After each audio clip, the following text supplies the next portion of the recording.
Allô tout le monde, bienvenue au Jeudi avec Andrea Gérard, consultante pédagogique. Je suis Andrea et c'est un plaisir de vous retrouver pour recevoir aujourd'hui une invitée marginale, originale que vous allez découvrir avec moi. Alors, je vais recevoir nul autre que Jacinthe Beaudin, qui est la fondatrice de l'École des Curieux. Et c'est une école quand même particulière qui fait beaucoup jaser et qui apporte beaucoup de questionnements parce que c'est une école privée basée sur les apprentissages libres. Alors, quel beau paradoxe, école privée et apprentissage libre. Alors, on va regarder ça avec Jacinthe pour en savoir plus sur qu'est-ce que l'école, le coffre des curieux, mais avant tout, je vous présente Jacinthe Beaudin. Alors, bonjour Jacinthe. Salut! Alors, je suis bien contente de t'avoir avec moi aujourd'hui. Comme je te disais, ça fait longtemps que je te suis aussi sur les réseaux sociaux parce que tu es aussi celle qui a fondé le blog Les Apprentissages libres. Et c'est un blog quand même assez populaire et aussi, tu parles beaucoup de ton vécu justement par rapport aux apprentissages libres, tu parles de tes croyances, mais aujourd'hui, c'est sûr qu'on va parler beaucoup plus ensemble aussi de l'école, le coffre des curieux. Mais là, avant qu'on rentre dans le sujet d'aujourd'hui, j'aimerais ça que tu prennes le temps de te présenter pour qu'on apprenne un petit peu plus à découvrir qui est Jacinthe, qui est la personne derrière les apprentissages libres et derrière l'école du coffre des curieux. Et qu'est-ce qui t'a amené, pour qu'on comprenne un peu plus, qu'est-ce qui t'a amené justement à fonder cette école-là? OK, merci. Merci de me recevoir. C'est un plaisir d'être là avec vous aujourd'hui. Ben c'est ça, je suis enseignante de formation, décrocheuse par conviction. Et puis, pour moi, ça a toujours été clair que l'école publique, la façon que ça fonctionne, ça correspond pas aux besoins des enfants. Puis, j'ai voulu apporter ma propre couleur à travers l'enseignement parce que pour moi, l'éducation, c'est quelque chose de très, très, très précieux. Donc, dans mon parcours, là, il y a toutes sortes de choses. J'ai eu une école privée en personne et puis ensuite, on a continué l'école à la maison avec ma fille qui a maintenant 19 ans, qui n'est jamais allée à l'école. Et puis, il y a mon petit garçon qui a 4 ans aussi. Donc, à travers ces différentes expériences-là pédagogiques, les différentes expériences d'école, d'apprentissage, j'aime ça partager ce que j'ai appris, ce que je vois, ce que je constate en tant que pédagogue, en tant qu'enseignante, à travers, comme tu disais, mon blog Les Apprentissages libres. Et puis, c'est venu d'un besoin des parents, vraiment, de pouvoir être accompagnés à travers cette façon-là d'apprendre, la façon libre, que les enfants puissent apprendre librement. Donc, les parents avaient un besoin d'accompagnement à ce niveau-là et j'ai mis tout ça en place en disant, bon, ben, c'est le même que c'est devenu l'école coffre des curieux. Pour le besoin des parents, puis ensuite pour offrir aux enfants vraiment ce qu'on vit, ce qu'on partage comme valeur. Alors, comment on met ça vraiment en pratique dans le concret? Donc, c'est ce qu'il y a dans le coffre des curieux. Donc, voilà comment c'est venu l'école. Donc, toi, si je comprends, c'est ça, dans ton parcours, tu as une formation professionnelle en enseignement, tu as pratiqué dans une école publique, tu as même ouvert ta propre école privée, c'est ça? Oui, déjà? Oui. Et ça, c'était au Québec, hein? Oui, ça, c'était au Québec. J'ai enseigné 10 ans au public et au privé au Québec. Puis ensuite, j'ai eu mon école privée, ça fait 14 ans de ça. Puis après ça, j'ai poursuivi juste en école maison avec ma fille. OK, parfait. Et après ça, là, maintenant, c'est une école privée, mais qui est basée en Ontario, c'est ça? Oui, on est basé en Ontario, mais c'est une école privée virtuelle, donc c'est en ligne. En ce moment, nos élèves, ils viennent de l'Ontario, du Québec, de la France, du Portugal, de l'Espagne. Alors, c'est international, mais c'est basé en Ontario, oui. Mais il n'y a personne, c'est ça, il n'y a pas de présentiel. Alors, il n'y a personne qui se rend dans une école physique. OK. Non, c'est ça, c'est vraiment Parce que juste ça, virtuel. c'est une question qui revient aussi des fois là, pour clarifier justement c'est quoi l'école, le coffre des curieux. Est-ce que c'est une école qu'on se présente justement? Est-ce qu'il y a des occasions de se présenter ou de se voir, tout le monde de se regrouper? Je pense qu'il n'y en a pas encore non plus d'événements organisés dans ce sens-là. Non, mais c'est quelque chose qui vient là, très prochainement. On est en train d'en discuter justement. Okay. Ben, on va en discuter avec les parents. La formule plus hybride, dans le sens d'offrir plus d'occasions aussi pour les élèves, puis les parents, de se rencontrer en présentiel. Ouais. OK. Super. On a Salemia Sal qui dit bonsoir. Donc, bonsoir, Salima. Excuse-moi. Salima. OK, bonsoir. Super. Et justement, dans ton école, le coffre des curieux, j'aimerais ça, tu m'expliques quand même, là, on va commencer avec la base, c'est quoi le paradoxe qu'il peut y avoir parce que on parle d'une école privée et on parle d'apprentissage libre, ce qui est quand même quelque chose un peu particulier. Bon, c'est sûr, les gens qui sont prenants d'apprentissage libre, ils vont peut-être se sentir un petit peu opprimés avec la structure d'une école privée et ceux qui sont prenants un petit peu plus partisans de l'école, la structure, vont peut-être dire, ben, c'est quoi ça l'apprentissage libre dans une école privée? Donc, est-ce que tu peux un petit peu m'en dire un petit peu plus sur justement éclaircir sur ce paradoxe-là et comment que ça pourrait, je ne sais pas, s'arrimer ensemble l'un et l'autre? Oui, absolument.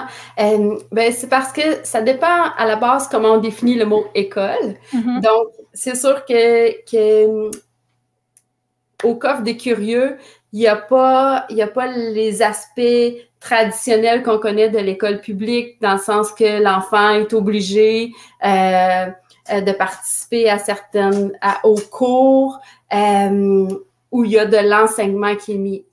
C'est basé sur les apprentissages libres, le unschooling. Donc, l'enfant est libre et maître de ses propres apprentissages, même à travers l'école. C'est quelque chose qui existe depuis longtemps. Là. Même quand j'ai fait mon bac il y a genre 25 ans et plus, il y a Neil là, avec Summerhill qui a commencé à parler beaucoup des écoles libres. Donc, c'est quelque chose qui est là depuis très longtemps. On n'est pas tellement habitué parce qu'il y a le traditionnel du public. Mais c'est un lieu, c'est une école dans le sens que c'est un lieu qui rassemble des enfants qui apprennent et c'est dans ce sens-là que c'est une école.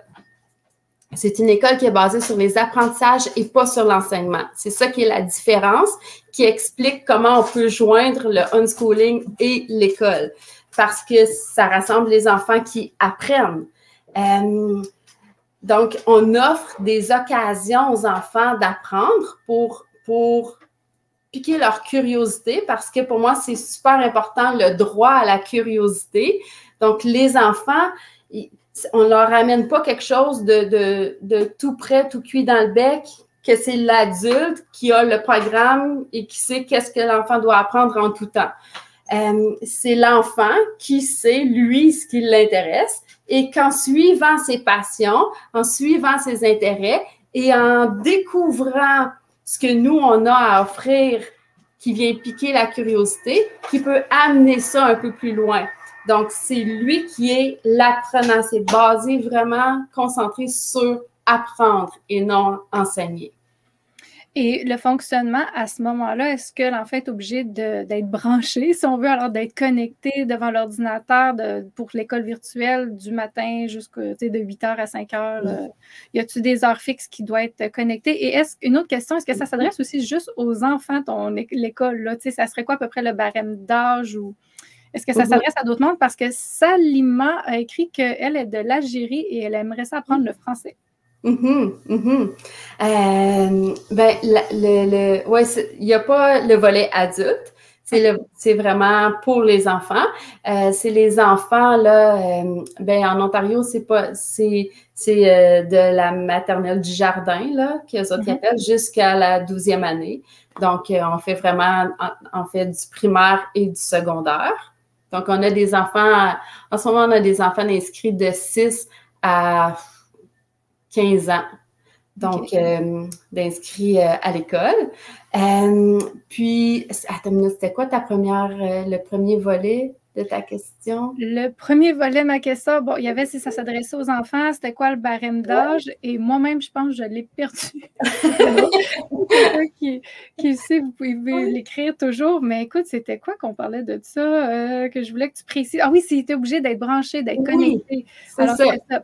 C'est obligé d'être connecté là, du matin au soir, parce que ça aussi, c'est une autre question là, qui est très soulevée par ton école. Et quand on va sur la description, sur le site Internet, je pense que c'est écrit qu'on doit... C'est ça.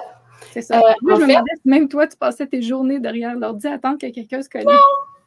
Non. En fait, non, c'est parce que c'est les règles du ministère de l'Ontario qui demandent que l'enfant soit connecté un jour de semaine entre 9h et 4h, pas de 9h à 4h. Donc, c'est entre 9h et 4h, un jour de semaine, l'enfant est connecté. Pas tous les jours de la semaine, puis pas de 9h à 4h, non. Donc, l'enfant est libre de venir quand ça lui tente. Dans ce barème-là, on demande au moins une présence un jour de semaine entre 9h et 4h. Puis, tout est déjà en ligne. Les activités sont déjà en ligne dans le coffre. Donc, moi, le dimanche, je télécharge toutes les activités de la semaine dans le coffre de la semaine et les enfants ils vont à leur rythme à travers ça, aller voir ce qui les intéresse pendant la semaine.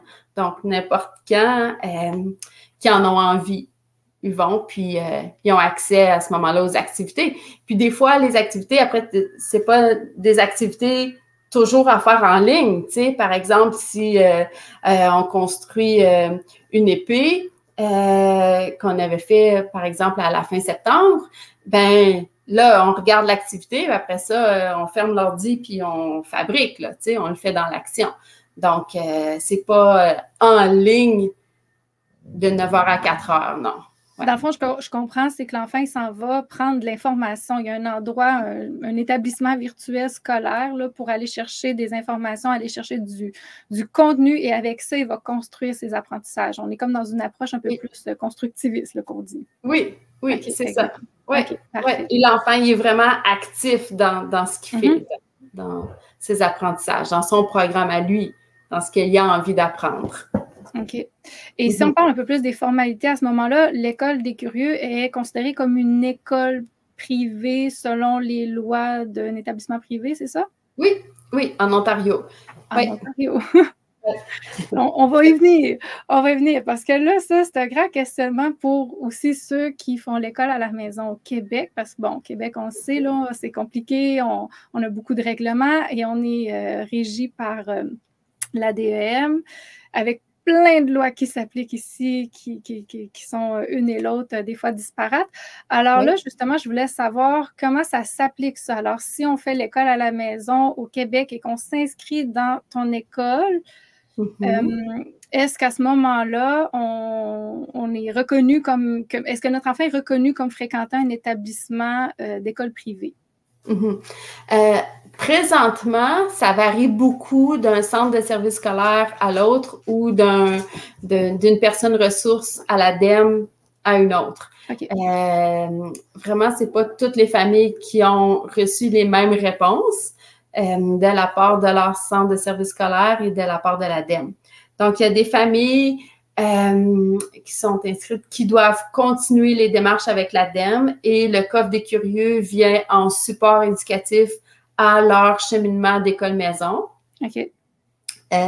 Puis, il y a d'autres familles que leur dossier a été fermé, que leur enfant est considéré comme fréquentant une école privée. Donc, c'est pas légalement, c'est pas des familles qui font l'école à la maison. C'est des familles qui leur enfant fréquente l'école privée. Donc, ça varie beaucoup. On fait des démarches présentement, des démarches légales là, qu'on va commencer pour apporter plus de régularité à ce niveau-là, pour faire reconnaître que les enfants qui fréquentent l'école privée, coffre des curieux, puissent être dispensés là, des obligations de l'ADEM. OK. Donc là, tu es en train de faire des démarches présentement avec le gouvernement, c'est ça? Oui. Okay. Parce qu'on va se le dire, selon la loi de l'instruction publique, Normalement, un enfant est dispensé de fréquenter un établissement scolaire s'il va fréquenter un établissement régi par les lois sur l'enseignement privé, d'où que je te demandais si c'était régi par les lois sur l'enseignement privé. C'est ça. Donc, oui, mais en Ontario. Donc, c'est ce qui amène... Oui, la loi sur l'instruction publique, elle s'applique au Québec, justement. Fait que pour ça, je me dis, normalement, au Québec, si l'enfant est inscrit dans un établissement privé, il serait plus supposé de faire l'école à la maison. Là. Il serait considéré comme selon la loi sur l'instruction publique. C'est pour ça. C'est ça. Parfait. Et au Québec, il y a comme... C'est vraiment compliqué. Oui. Puis, il y a des trucs aussi par rapport à si c'est juste virtuel. Il y a vraiment beaucoup de précisions à apporter, mais ça, c'est toutes des précisions qui s'apportent aux écoles privées reconnues au Québec. Nous, on est en Ontario, donc c'est toutes des petites technicalités là, légales qu'on essaie en ce moment de mettre au clair. Parfait. Et à ce moment-là, comment ça fonctionne pour les autres? Parce que là, on a parlé du Québec, mais comme là, tu me dis qu'il y a plein de monde, le Portugal, et j'ai pas retenu tous les endroits, là. Alors, qui sont inscrits à ton école, eux, c'est tous des gens qui font l'école à la maison à ce moment-là? Comment ça fonctionne? Est-ce qu'ils relèvent de d'autres, je sais pas, de d'autres personnes un peu comme nous, là, comme tu disais, il y en a qui en plus, ils doivent rendre des comptes à l'ADM, plus là, sont à l'école privée avec toi. Donc là, comment ça fonctionne pour les autres? Ça varie aussi d'un pays à l'autre. Chacun a leur propre règlement. Puis, on essaie vraiment de voir là, avec les différents pays, justement, comment on peut apporter que ce soit uniforme là, partout, que ce soit une école reconnue au niveau international. Seul l'est, parce que les écoles privées en Ontario sont reconnues au niveau international. Oui. Mais là, il faut voir... c'est quoi les dispositions de leur loi précise là, pour chaque pays. Ouais. OK. Bon. Donc, c'est pas juste au Québec que parfois ça peut varier selon les lois. Oui. C'est bon. Et comment ça fonctionne aussi pour, je ne sais pas, obtenir un diplôme? À ce moment-là, c'est ça que je me demandais, parce que là, bon, tu disais, c'est sûr que c'est une école virtuelle, mais est-ce qu'il y a une obtention de diplôme? Est-ce que toi, tu vas émettre un certificat d'une graduation quelconque? Non, en Ontario, les écoles privées, il y a deux aspects aux écoles privées, les écoles privées inspectées puis les écoles privées non inspectées. Okay. Donc, ce sont les écoles privées inspectées qui peuvent émettre la reconnaissance des crédits à la fin qui va mener à l'obtention du diplôme secondaire. Puis les écoles non inspectées, eux autres, ça n'amène pas à un diplôme d'études secondaires. Moi, je suis une école non inspectée. Donc, les élèves du coffre des curieux, à la fin de leur parcours éducatif, n'obtiennent pas un diplôme de reconnaissance là, gouvernementale pour la fin des études secondaires. Donc, à ce moment-là, ils doivent prendre des dispositions avec leur endroit pour aller chercher les unités ou les certifications qu'il faut rendu là. Si c'est quelque chose qu'ils veulent, oui. Qui veulent, oui, c'est ça, s'ils ont besoin de ça. Parfait. J'ai un autre commentaire aussi de Marie-Claude Dubé, que tu connais aussi, j'imagine, très bien. Bravo, Jacinthe, pour tout ce que tu fais pour les familles à tous les points de vue. Donc, bravo. Mais c'est vrai que c'est quand même particulier. Hein? Il faut le faire de partir d'une école. Et je pense, si je ne me trompe pas, tu avais essayé de faire cette école-là virtuelle ici au Québec. Parce que, on se le dit, tu es quand même une Québécoise, tu es originaire d'ici, tu es résidente encore au Québec, mais c'était beaucoup plus difficile. Et finalement, c'est pour ça que tu avais parti l'école, mais avec la province de l'Ontario. Mais j'ai déjà eu une école privée au Québec, là, comme je disais, il y a 14 ans. Puis, il y a beaucoup d'aspects de la loi au niveau de l'éducation au Québec qui limitent énormément ce qu'on peut mettre en place. Donc, une école en apprentissage libre, d'après moi, ça ne serait pas possible avec les lois du Québec. Parce que une école privée au Québec doit quand même faire les mêmes bulletins, doit appliquer le même programme éducatif.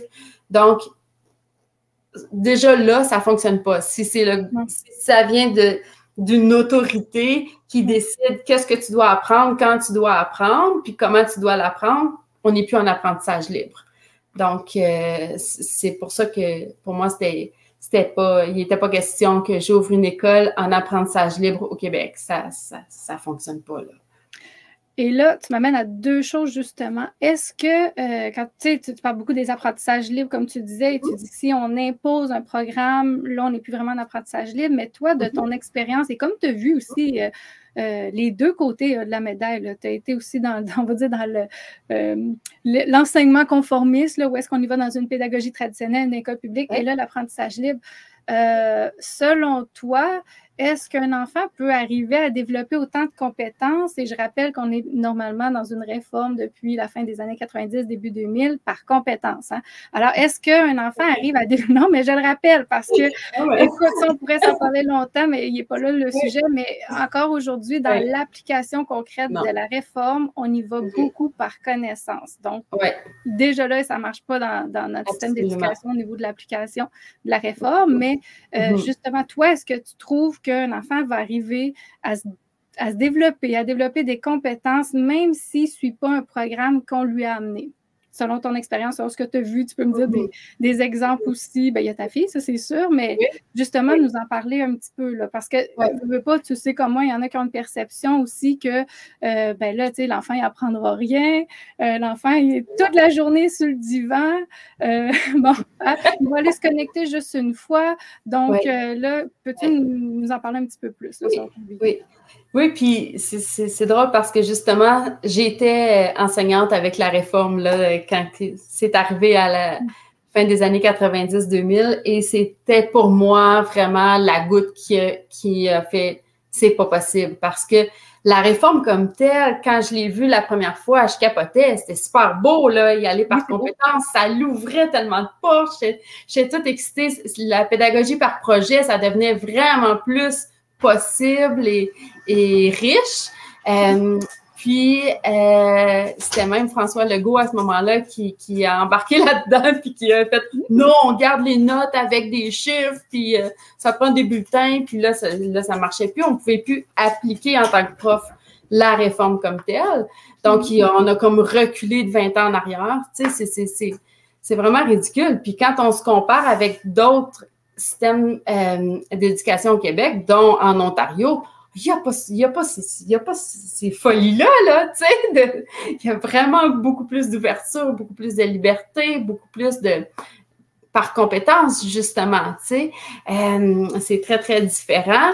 Ici, on est très, très limité, on est très contrôlant, tout est toujours, il faut que ça reste dans une boîte, puis il faut qu'on fasse les choses comme à l'ancienne, mais la société a beaucoup évolué, puis c'est ça qui fait que les enfants du Québec qui développent beaucoup je dirais, de retard au niveau académique, au niveau compétences, c'est vraiment plus limité parce que c'est vraiment une éducation très dépassée. Ben, c'est sûr que je pense que des enfants qui fréquentent l'école publique peuvent quand même développer des compétences aussi, là, tu sais. Mais je pense que c'est beaucoup plus facile de développer ces compétences-là quand on est sorti du système, quand on fait l'école à la maison, quand on vit en apprentissage libre, on vient vraiment favoriser l'apprentissage par compétences. C'est sûr que par rapport au temps où l'enfant ne fera rien, bien, il y a une période de déschooling. C'était justement le sujet avec les parents du Coffre des Curieux ce mois-ci, dans notre échange. L'enfant qui est habitué de toujours... des échanges avec les parents? Oui, on fait je fais l'accompagnement des parents à travers le Coffre des Curieux. Et puis, c'était le sujet. Bien, l'enfant, quand il est habitué, sa motivation vient de l'extérieur plutôt que de l'intérieur, il y a un ajustement à faire. Les parents qui voient ça, qui observent que chez leur enfant, s'ils leur demandent pas quelque chose, s'ils leur disent pas quelque chose, l'enfant ne fera rien, c'est parce que l'enfant, depuis qu'il est tout petit, il attend que ça vienne de l'extérieur pour avoir cette motivation-là. Donc, quand on enlève cette obligation-là qui vient de l'extérieur, il y a un temps d'adaptation, mais après, ça vient de l'intérieur parce que apprendre est naturel. L'humain est un être d'apprentissage. L'humain va apprendre tout ce qu'il a besoin d'apprendre quand il a besoin de l'apprendre. C'est de même qu'on est conçu. On a envie d'évoluer, on est curieux, on veut apprendre. Puis, on éteint ça chez les enfants dès leur plus jeune âge à devenir passifs et à attendre que quelqu'un nous dise qu'est-ce qu'on devrait apprendre, comment on devrait l'apprendre, puis quand ça va être le temps. Tu sais, c'est pas l'enfant ça vient pas de l'intérieur quand il va apprendre à lire. C'est parce qu'il y a 6 ans, on est au mois de septembre, puis là, il est assis en première année, il doit ouvrir son cahier à page 8, puis on commence, tu sais. Il n'y a rien d'intérieur là-dedans, c'est pas lui qui a cette envie-là. Quand on fait le deschooling, quand on arrête d'imposer de l'enseignement, de l'apprentissage qui vient de l'extérieur, bien, l'enfant va revenir à son état naturel d'apprenant. Donc, il va lui-même, avec une période d'adaptation plus ou moins longue, dépendant comment longtemps a été affecté par cet apprentissage-là qui vient de l'extérieur, il va de lui-même revenir vers cet élan-là d'apprendre et être curieux du monde qui l'entoure, de vouloir en savoir plus. Et c'est drôle parce que tu me fais passer encore là 2 choses. Une chose que Thierry Pardoux disait justement en conférence, il n'y a aucun enfant qui va se lever le matin puis qui dit « Moi, j'apprends pas aujourd'hui ». Donc, l'apprentissage est partout et on apprend tout le temps. Tu sais, c'est vrai pareil. Tu sais, on va apprendre, on va aller faire du vélo, on va apprendre que, bon, il faut rester près du trottoir, il faut arrêter aux intersections. Tu sais, c'est ça, on apprend tout le temps quand même dans tous les contextes. Et une autre chose que tu disais par rapport au fait que, voyons, il faut que je l'exprime comme il faut. Ah oui. Tu sais, comme tu disais, il y a une période là, où est-ce que c'est ça, une période qu'on appelle d'adaptation. Mais il y en a parfois qui vont dire à ce moment-là que l'enfant, bon, ben, il n'apprendra pas ou que justement, le fait qu'on va le laisser libre d'apprendre, parce que là, tu disais que la motivation est interne, ça c'est vrai, là, mais moi, j'en parle souvent aussi, mais le fait que, moi, j'ai ça, il y a une perception dans la société que le fait qu'on va laisser les enfants libres, d'écouter leur motivation intérieure. Je pense que tu vois où je m'en vais. Parfois, il y en a qui vont dire « Ouais, mais dans la vie, ça ne marche pas comme ça parce que, bon, des fois, tu vas être obligé de faire des choses que tu n'aimes pas. » J'aimerais ça t'entendre là-dessus, étant donné que tu as encore plus d'expérience que moi là-dessus sur les apprentissages libres et que tu as vécu plein d'expériences diversifiées. Qu'est-ce que tu réponds, toi, à ça souvent quand ça va arriver dans des discussions par rapport à ça, par rapport au fait que là, si on laisse les enfants toujours libres d'apprendre comme ils veulent, que peut-être ça va faire qu'en société, ils vont avoir de la difficulté à s'adapter à des consignes plus strictes? Ben, d'abord, mon objectif à moi n'a jamais été que ma fille ou que mes enfants soient adaptés à la société. Parce que pour moi, d'abord, la façon que moi je perçois la société, ça fonctionne pas, là. On est dans un monde complètement fou, complètement malade, déconnecté avec la nature humaine. On est dans un monde de surconsommation, de capitalisme, de tout ça. Alors, c'est pas, pour moi, ça n'a jamais été, ben, il faut que ma fille rentre dans le système. Non. Ben, à moins que c'est ça qu'elle veut, tu sais, mais ça me surprendrait, tu sais, parce que c'est pas adapté. Mais oui, les enfants vont en faire quand même des choses qu'ils aiment moins parce qu'ils ont envie de coopérer naturellement encore. Donc, puis si ça leur sert aussi, parce que des fois, il y a des choses qu'on fait qui est plate, mais on est content au bout du compte pour ce que ça va apporter. Donc, un enfant qui se fait toujours dire quoi faire, comment faire, du matin au soir, c'est sûr que ça ne tentera pas après. C'est sûr que si tu lui demandes quelque chose de précis, qui lui tente pas, il va dire non, là, parce que il y en a assez, tu sais, il en a fait trop de ça toute la journée. L'enfant, c'est pas parce que ça lui tente nécessairement de se lever le matin si tôt, tu sais, tout cet horaire-là trop structuré pour ce qu'il est naturellement lui. Donc, quand on laisse faire ça, quand on met ça de côté, puis on permet à l'enfant de vivre naturellement, ça se développe tellement une qualité plus relaxe, puis l'enfant revient dans son côté coopératif, naturel qui est là. Donc, où l'enfant, il y a des choses plates qu'il faut faire dans la vie, puis il sait, là, l'enfant, ça vient naturel, mais c'est pas quand c'est pas toute ta journée qui est faite d'affaires plates qu'il faut que tu fasses dans la vie, ben l'affaire qui arrive de plate, ça te dérange pas de le faire, tu sais. Puis c'est tout ça qui est comme débalancé. On en est venu avec l'école, on en est venu à croire que l'humain était paresseux, qui voudrait rien faire, que, tu sais, il faut toujours qu'on le pousse, puis qu'on le stimule, puis qu'on l'oblige, ou qu'on lui donne une récompense, qu'on lui donne une belle note, qu'il y ait tout un petit bonbon quelque part. C'est 2 semaines de vacances après ça, qu'il va avoir une bonne job. Voyons donc, c'est quoi? C'est pas comme ça. Ça, c'est créé par le système lui-même, cette vision-là de l'humain. C'est pas comme ça. Quand on se libère de ça et on revient à ce qui est naturel, ben l'humain est naturellement coopératif, gentil, bon.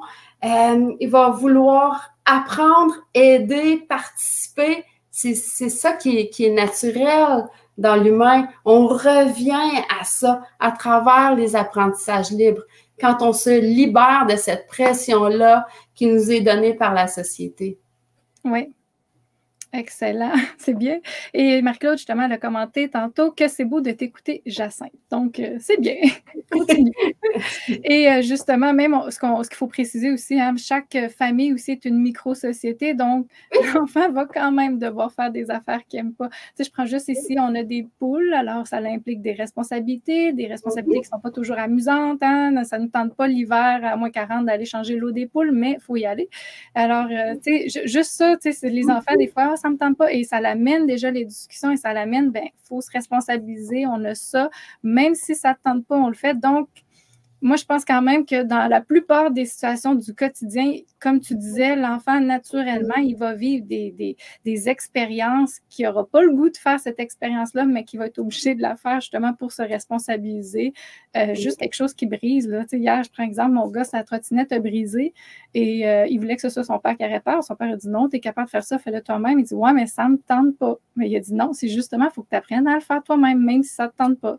Et il l'a fait. Donc, tu sais, moi, j'ai constaté qu'il est rendu super bon maintenant là, pour se réparer. Mais juste ça, c'est un exemple que, justement, il n'était pas à l'école, puis il a quand même appris à réparer sa propre trottinette lui-même. Là. Donc, et ça ne lui tentait pas du tout. Non, mais même nous, on a fait changer une ampoule dans la maison, ça ne nous tente pas, puis on le fait pareil. C'est ça. Exact. Un autre commentaire aussi d'Anne-Marie Labelle. Bien d'accord, le fait de respecter l'enfant fait qu'il développe une résilience, une acceptation naturelle de ce qu'il doit affronter. Ça change tout, plus de frustration. Mm-hmm. Et je voulais que tu me donnes, avant qu'on rentre dans la section que je pose à tous mes invités, là, des questions comme vrai ou faux, j'aimerais ça que tu me donnes un exemple à quoi ça ressemblerait pour une semaine environ, parce que tu sais que les dimanches, tu vas déposer le contenu de la semaine. Donc, à quoi ça ressemble, dans le fond, le contenu d'une semaine pour ceux qui seraient avec l'école Le Coffre des Curieux? Mm-hmm. OK. Ben, ces différentes activités, ces différentes propositions d'activités qu'on met. Et puis, pour moi, c'est trouver l'équilibre entre offrir différentes activités et pas surcharger. Parce que c'est important en apprentissage libre pour moi de garder cette curiosité naturelle-là de l'enfant et de ne pas en donner trop. Parce que l'enfant lui-même amène les sujets qui l'intéressent. Donc, il y a des activités que je propose, puis il y a beaucoup de place aussi à ce que l'enfant a envie de faire, puis qu'il vient nous en parler aussi dans le forum, tu sais. Alors, il y a des activités, qu'est-ce que ça a l'air? Ben, j'ai tellement un blanc sur le coffre de cette semaine. Il y a différentes, comme des fois, c'est les marionnettes. Donc, ça va être, je vais présenter différentes activités, peut-être des vidéos de spectacles de marionnettes, d'où ça vient, c'est quoi l'histoire qui est en arrière de ça, comment on peut fabriquer nos propres marionnettes avec différentes façons, comment est-ce que c'est de faire un spectacle de marionnettes, qu'est-ce que ça implique, tout ça. Il peut y avoir des activités. J'ai tellement. Je vais t'aider. J'ai vu que tu avais partagé un exemple pour les labyrinthes. Oui, oui, le J'adorais labyrinthe. ça, là. Donc, tu avais partagé cette expérience-là. Oui. Mais c'est pas nécessairement toi qui fais toutes des vidéos, dire bon, on va faire ça, telle activité. Non. C'est toi qui mets, dans le fond, des ressources. De ce Oui, que je comprends, là, c'est des ressources que oui, tu mets. C'est c'est ça? ça. Il y a des vidéos que je fais, puis il y OK. a des vidéos aussi que je trouve sur Internet. Puis ça permet aussi, parce que c'est quand même beaucoup de travail d'aller chercher tout le temps. Oui. Fait que, tu sais, pour les parents aussi qui accompagnent leur enfant, ben ça fait moins de travail à faire parce que tout est déjà là, tu sais. OK. Puis ça crée aussi comme un beau réseau. Les enfants qui viennent après partager leur labyrinthe qu'ils ont fait, on partage des photos. Puis ça aussi, c'est entraînant. Puis ça, il y a l'effet de groupe là, qui se retrouve, qui est vraiment intéressant. Oui, les labyrinthes, on avait fait une activité par rapport à ça. Puis les enfants, ils étaient invités à créer un labyrinthe sur papier avec toutes les instructions comment faire. Vous pouvez le faire aussi sur Minecraft, en Lego pour faire 3D, là, puis tu bouges la bille. Puis il y a comme toutes sortes de façons d'explorer ça. Donc, ça, c'était une des activités. Peut-être qu'il y en a 6-7 activités là, de proposer chaque semaine. L'enfant vient faire ce qui l'intéresse. Puis des fois, sur le moment même, c'est pas quelque chose qu'il a envie de faire, mais dans 3 semaines, il peut y revenir parce que les coffres restent là, tu sais, du début de l'année, là. Alors, tout reste... Mais un enfant qui suivrait l'école du curieux plusieurs années, est-ce que c'est les mêmes coffres, mettons, je sais pas, pendant, je sais pas, 35 coffres, 35 semaines, puis après ça, l'année suivante, c'est-tu d'autres coffres ou ils sont encore là, ces coffres-là? Ben, je prévois faire d'autres coffres. OK. Il y a tellement d'idées. C'est tellement le fun. Fait que, OK. oui, c'est ça. Ben là, c'est notre première année, là, cette année. Donc, là, c'est tous des nouveaux coffres. Puis, Oui. on verra pour l'année prochaine. Probablement que ça va être encore des nouveaux coffres aussi. OK. Oui, c'est quelque chose, j'imagine, même la recherche que tu dois faire pour amener tous les contenus différents. Mais est-ce que tu mets aussi, je ne sais pas, des documents aussi à imprimer, mettons, comme on va dire, les compréhensions de lecture, des affaires comme ça, s'il y en a qui veulent aller un peu plus dans ce sens-là ou pas du tout? Oui, mais c'est pas... par exemple, je vais présenter des contes, mais je vais pas... il n'y a pas comme des questions traditionnelles comme à l'école après, là. Mais oui, il y a un compte, il y a des choses qu'on peut imprimer, qu'on regarde en ligne. Des fois, c'est des vidéos, des fois, c'est des textes à lire. C'est très varié. Super. J'ai un autre commentaire. Anne-Marie Labelle. Jacinthe est merveilleuse. Merci de ce que tu fais et nous apporte pour nous. Ce que j'aime beaucoup aussi, c'est que les activités proposées chaque semaine, les enfants peuvent y retourner et élaborer les thèmes depuis septembre. Donc, ça, c'est vrai, c'est sûr, ça doit être un plus parce que, comme tu disais, des fois, il y a un sujet peut-être qui ne nous intéresse pas. Il y a aussi le quotidien de la vie, une semaine qu'on a moins le temps d'aller voir les activités. Et là, après ça, on peut y retourner. Et quand tu disais qu'il y avait 7 activités proposées, c'est-tu 7 activités pour une thématique ou c'est 7 vraiment thématiques différentes? Ça dépend. Ça dépend. Des fois, ça va être une thématique, comme par exemple les marionnettes. Oui. Puis, des fois, ça va être, moi, je l'appelle le tout ski, là, tout ce qui me passe par le cœur. Donc, des fois, ça va être comme ça, différent. Puis, j'aime ça, ce qu'Anne-Marie a dit par rapport à élaborer, parce que c'est vraiment un point de départ. Tu sais, ce que j'offre, pour moi, c'est vraiment une idée. Puis, à partir de là, jusqu'où les enfants peuvent amener ça. Ça, c'est tellement beau, c'est tellement précieux. Tu sais, pour moi, les enfants peuvent explorer ce thème-là. Par exemple, une semaine, on a parlé de la langue des signes. Fait qu'on a appris l'alphabet, on a quelques mots aussi. Donc, mais après, il y a tout à apprendre de ce sujet-là. Donc, c'est de permettre la découverte et à travers la curiosité de la découverte et de voir qu'est-ce que l'enfant a envie de faire ou pas avec ce sujet-là.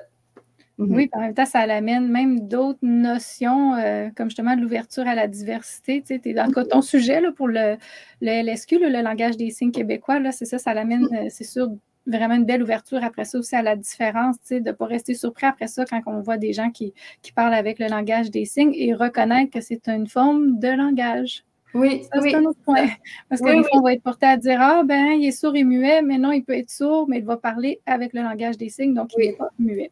Oui, avec la langue des signes, c'est vraiment, c'est extraordinaire. Oui. Puis aussi, la diversité, oui, comme tu dis, puis des fois, c'est même ce que je présente, comme par exemple, quand on a parlé des feuilles d'automne, puis là, qu'est-ce qui fait que les feuilles d'automne changent de couleur, puis tombent? Bien, on a vu aussi que même à travers les scientifiques, il n'y avait pas de consensus encore sur le changement de couleur des feuilles parce que différents scientifiques vont apporter différents points de vue à quoi ça peut servir. Il y en a qui disent que ça va donner un signal aux insectes et tout ça, puis il y en a qui disent non. Alors, on voit aussi qu'il y a une diversité même au niveau de l'opinion ou de ce que la science va apporter. Donc, puis, OK, toi, tu comment à travers ça? Donc, tu sais, il va y avoir juste une discussion qui est ouverte, juste quelques phrases que j'écris à travers ça pour ramener l'enfant à réfléchir, à se positionner, à voir comment il voit la situation. C'est le fun. Oui, bien, dans le fond, l'enfant est vraiment actif. Hein? On voit dans ses apprentissages, ça correspond même étrangement, comme on disait un peu, à la réforme qui est amenée, que justement, la réforme qui dit que l'enfant doit agir, doit être en contexte, il doit justement être capable de mobiliser ses ressources. Donc, c'est ça, c'est à réfléchir pour certaines personnes, mais c'est vrai que ça correspond encore plus à la réforme que ce qui est proposé des fois dans les systèmes scolaires. Donc, c'est vrai ou faux? Je te dis une affirmation. Tu dis vrai ou faux et tu complètes comme tu veux. Est-ce qu'apprendre et... Non, apprendre et enseigner, c'est la même chose? Non. Faux? OK. Faux. Complètement faux. C'est deux choses différentes. D'accord. Pourquoi, si tu veux compléter? Sinon, ben, on passe à la suivante. Ben, enseigner, ça vient de l'enseignant. C'est lui qui partage son savoir. Apprendre, c'est l'apprenant. C'est lui qui est en situation d'apprentissage. C'est sûr qu'il peut y avoir les deux ensemble pour se compléter parce qu'on est quand même là pour partager nos connaissances. Tout enseignement n'est pas mauvais, mais est-ce qu'il part de la base de l'intérieur de l'apprenant? Est-ce que c'est sa propre volonté d'apprendre? Et là, il pose des questions et on répond aux questions. Donc, oui, il peut y avoir de l'enseignement avec les apprentissages, mais ce sont deux choses très différentes. Un enfant en apprentissage libre a moins de chances d'obtenir un diplôme qu'un enfant qui est dans un établissement scolaire. Moi, je dirais faux. Parce que, ben, attends, je sais pas, hein? Parce que peut-être qu'en apprentissage libre, je ne sais pas à quel point l'enfant va avoir envie d'un diplôme d'études secondaires parce que à l'école, on nous prépare que c'est donc important, que ça prend ça, qu'on ne fera rien sans ça. Alors que quand on est en apprentissage libre, on voit tout ce qui est possible autrement que ça. Ma fille n'a pas son diplôme d'études secondaires. C'est pas quelque chose qu'elle prévoit aller chercher maintenant. Si, par exemple, parce qu'elle s'intéresse au design graphique, est allée faire des recherches sur prendre des cours en design graphique, est-ce que c'est nécessaire? Là, elle s'est demandé, est-ce que pour pouvoir accéder au programme collégial, j'aurais besoin d'un diplôme secondaire? Je vais le faire s'il le faut, mais pas avoir le papier juste pour avoir le papier. Donc, je ne sais pas s'il y a la motivation de faire tout ce que ça prend pour avoir le papier.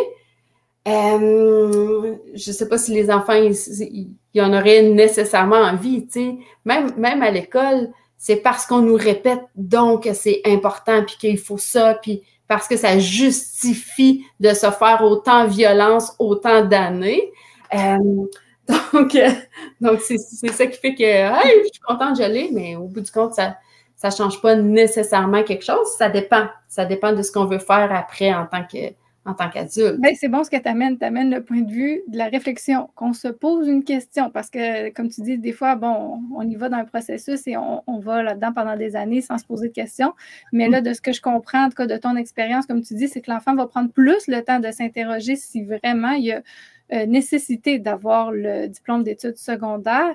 Et moi, ce que je peux dire par rapport aux recherches, et peut-être tu les as déjà vues, le CCHE, là, je ne suis pas trop bonne pour le, je ne sais plus c'est quoi, je sais juste CCHE, là, ça a rapport avec Center Home Education, quelque chose de même, c'était en Ontario d'ailleurs, cette recherche-là, par rapport aux familles qui font l'école à la maison, aux Canadiens, et ça avait été montré justement que ceux qui font l'école à la maison obtenaient moins de diplômes d'études secondaires, mais obtenaient plus de diplômes, contrairement à la moyenne, pour des diplômes qui ne sont pas secondaires, parce que même s'ils n'ont pas le diplôme d'études secondaires, ben, ils peuvent quand même s'inscrire dans une université. Au Québec, on peut s'inscrire lorsqu'on a 21 ans. Donc, ils vont aller justement après ça chercher un diplôme dans leur domaine qui ont de l'intérêt. Ils vont aller se chercher des diplômes de spécialité, ou comme tu disais, là, je pense design graphique à ta fille. Donc, c'est ça. Après ça, ils vont aller se chercher quand même d'autres diplômes. Donc, ils ont une moyenne plus élevée pour les diplômes post-secondaires, mais pas nécessairement une moyenne, je dirais, équivalente, être un petit peu au-dessus pour le diplôme d'études secondaires en tant que tel. Donc, c'est bien parce que c'est comme ton expérience reflète un peu ce que les études disent, et c'était quand même des études qui datent de, bon, comme moi, c'était 2009, que le rapport date de 2009, je ne sais pas comme tel quand a été réalisé exactement l'étude. Et comme on sait, ce n'est pas non plus récent là, dans les années 2020, là, on va dire. Mais non, c'est bien quand même. Ça montre quand même que là, on apporte l'aspect réflexion, hein, qui devrait travailler justement dans une approche par compétence, développer beaucoup la métacognition, la capacité de réfléchir, mais comme on dit, qui est un petit peu diminuée lorsqu'on a un moule imposé et qui, on voit, ressort beaucoup plus chez les enfants, je pense, qui font en tout cas des apprentissages libres de ce que, comme tu en témoignes et de ce qu'en témoignent les expériences, que c'est des enfants qui se posent beaucoup plus de questions et qui vont faire des choix un peu plus éclairés par rapport à leurs besoins. Oui. Ouais. Et là, je termine par un dernier vrai ou faux. Les enfants qui font l'école Le Coffre des Curieux ont l'occasion de se rencontrer et d'échanger entre eux. Oui, à travers le forum, puis à travers, des fois, il y a des groupes. En ce moment, il y a un groupe aussi pour les adolescents, donc ils se rencontrent une fois par semaine.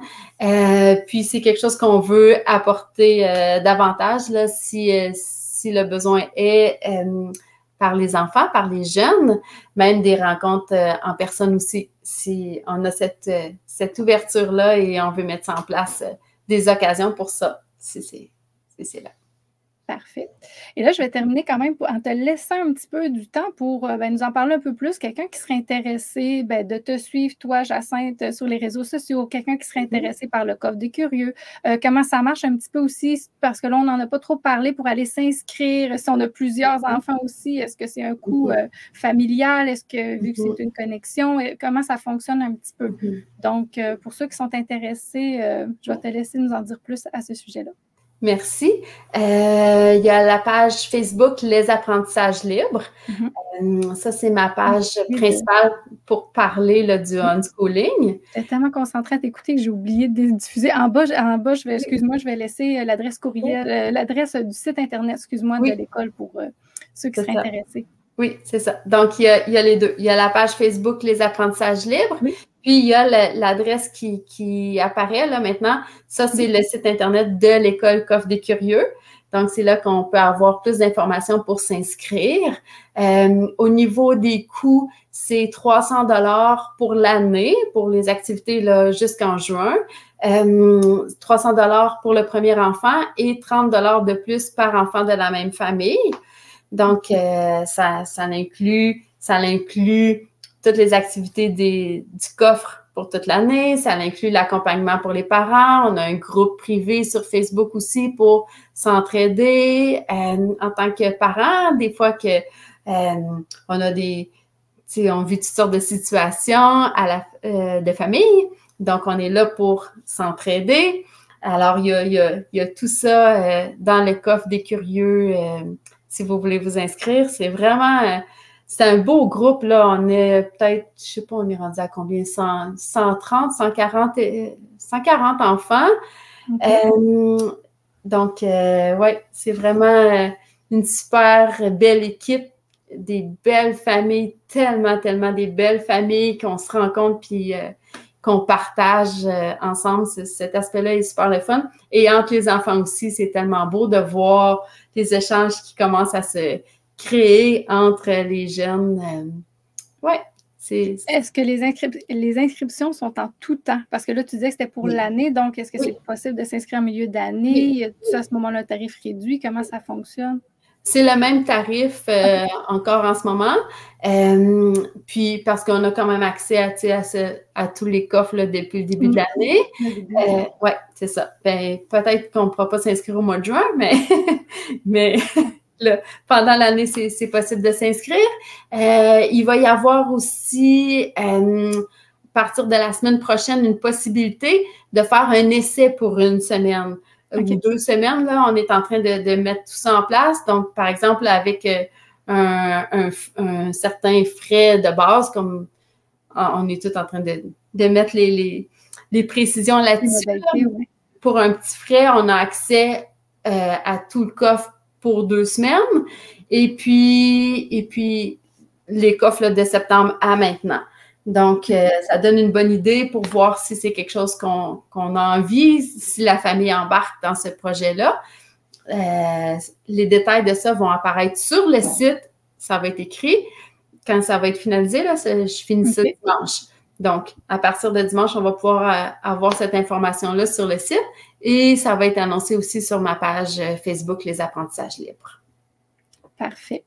Donc, merci beaucoup, Jacinthe, pour nous avoir partagé ton école et aussi ta philosophie par rapport aux apprentissages libres, d'avoir aussi donné des précisions, parce que, comme j'ai dit, c'est quand même un sujet qui apporte beaucoup de questionnements, hein, qui va interpeller aussi des fois les valeurs, les pensées des gens et ça l'amène quand même, moi je trouve ça intéressant parce que je prône qu'il existe plusieurs chemins pédagogiques pour développer le plein potentiel. Donc, c'est important de ne pas prendre, moi je trouve, partie plus que d'une façon de faire que d'une autre parce que justement, il faut qu'il existe plusieurs façons d'éduquer pour qu'un enfant arrive à se réaliser comme il se devrait, comme il se doit, parce qu'on est tous différents. Donc, c'est un autre beau choix pédagogique qui est offert, je pense, aussi pour les enfants, et même, on dirait, les enfants à l'international. Hein, de ce que je comprends, ton école est rendue internationale et il y a plein de gens qui peuvent y participer.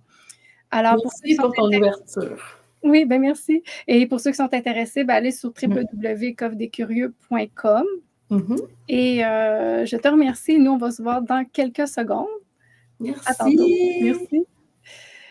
Et pour ceux qui sont intéressés, alors le live va être en rediffusion illimitée sur ma chaîne YouTube. Le live est toujours disponible à ce moment-là pour ceux qui voudraient le revoir, le partager aussi à d'autres personnes. Et sinon, on se revoit pour le dernier live de la saison de l'automne en décembre. Je vais préciser la date prochainement dans ceux qui sont abonnés à ma liste de courriels et sur les réseaux sociaux. Et après ça, je vais vous dire c'est quoi les nouveautés qui vont s'en venir, qu'est-ce qu'il y en est.